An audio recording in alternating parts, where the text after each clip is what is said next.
Hello everyone, welcome back to this channel. In this video, we will solve question number 6, exercise 3.4. ABC is a right angled triangle and O is the midpoint of the side opposite to the right angle. अब यहाँ पर हमें ABC एक triangle दी है. इस triangle में ये वाला जो angle है angle B, this is 90 degree and 90 degree के ऑपोजिट साइड गिवन है AC एंड जो पॉइंट O है this is the mid point of this side AC. So अगर पॉइंट O साइड AC का मिड पॉइंट है तो इसका क्या मतलब है AO is equal to OC. ठीक है, अगर एक पॉइंट एक साइड का मिड पॉइंट है तो वो जो मिड पॉइंट है वो उस साइड को टू इक्वल पार्ट्स में डिवाइड करेगा. So AO is equal to OC. Explain why O is equidistant from A, B and C.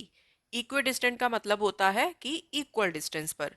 सो आपने ये बताना है कि point O point A, point B and point C से इक्वल डिस्टेंस पर क्यों है.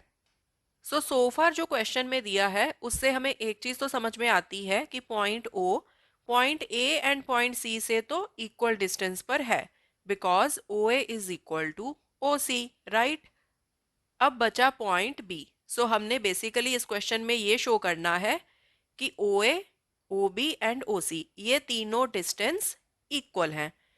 सो अगर हम इन तीनों डिस्टेंसेस को इक्वल दिखा देंगे तो हम प्रूव कर सकते हैं कि point O point A, B and C से इक्वल डिस्टेंस पर है. ओके, साथ में उन्होंने क्वेश्चन में दिया है the dotted lines are drawn additionally to help you. ये जो डॉटेड लाइन से उन्होंने एक रिक्टेंगल कंप्लीट करी है ना यहाँ पर, ये उन्होंने हमें हेल्प करने के लिए ड्रॉ की है. ओके, सो बेसिकली यहाँ पर उन्होंने किया क्या है, ट्राइंगल की जो साइड बी सी है उसके पैरेलल उन्होंने ड्रॉ की है side A D which is equal to side B C. Similarly जो साइड ए बी है ट्राइंगल की उसके ऑपोजिट उन्होंने साइड बनाई है D C and side D C is parallel to side A B and also A B is equal to D C. मतलब rectangle हो गई, opposite sides are equal and parallel to each other.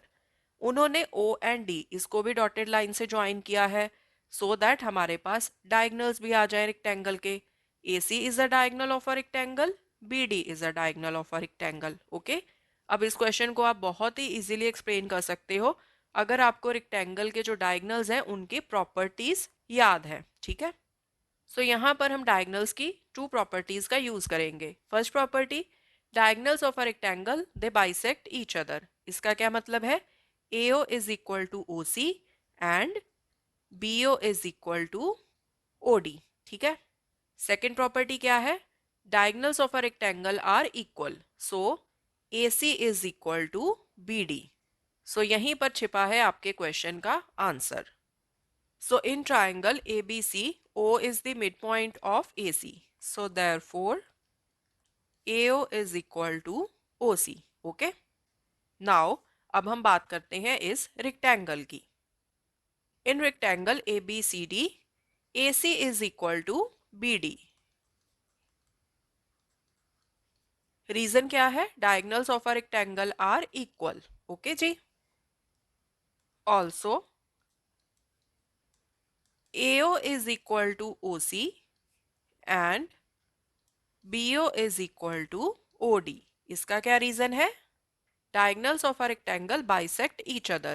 So that is why AO is equal to OC and BO is equal to OD. अब इसको आप mark कर लो point 1, इसको mark कर लो point 2. ठीक है, so from 1 and 2 we can say that AO is equal to OC is equal to BO is equal to OD. ठीक है, बिकॉज डायगनल्स इक्वल है, AC is equal to BD. So AO क्या है, AO is half of AC.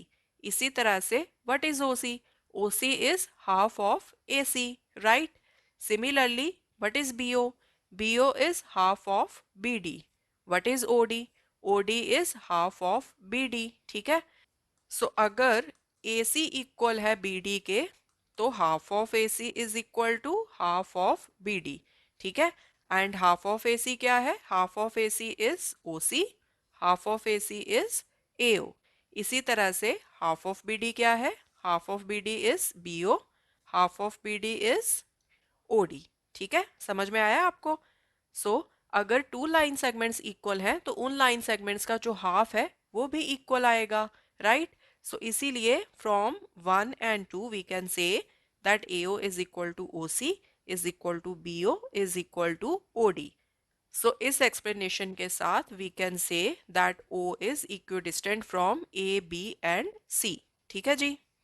So, since AO is equal to OC is equal to BO, therefore O is equidistant from A, B and C. So this completes your question number 6. In the coming videos, we will solve more questions. Thanks for watching. Take care.